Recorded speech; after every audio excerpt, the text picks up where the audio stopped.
চম্পা কিচেনে সবাইকে জানাই স্বাগত। আজকে আমি বানাবো চিতল পিঠে। এই পিঠেটা খুবই নরম হবে। প্রথমে আমি চালের গুঁড়ো নিয়ে নিচ্ছি।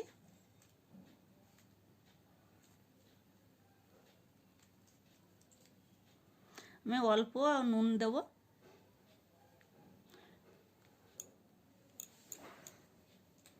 আমি জল গরম করে রেখেছি, সে গরম জল দিয়েই গুলে নেব ব্যাটারটা।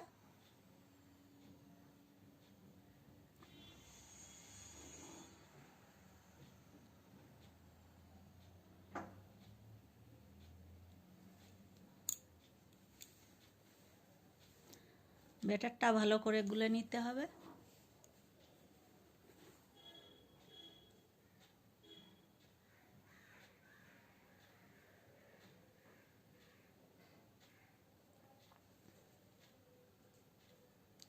ব্যাটারটা এরকমই ঘন হবে, বেশি পাতলা করলে হবে না।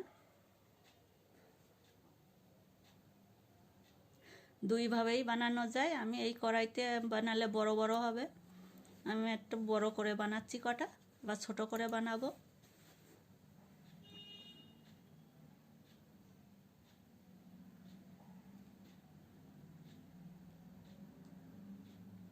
আমি চালের গুঁড়োটা গোবিন্দভোগ চালের গুঁড়ো নিয়েছি।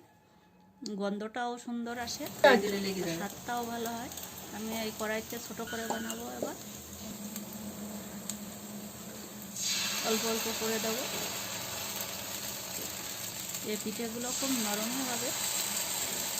দুধে ভিজানো পিঠেও করা যাবে, কিংবা গুড় দিয়েও খাওয়া যাবে।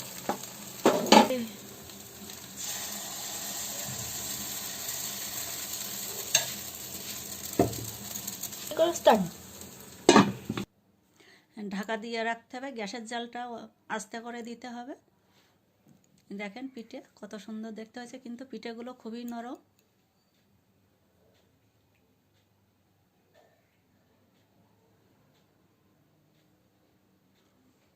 খেজুরের ঝোলা গুড় দিয়ে খুব ভালো লাগে।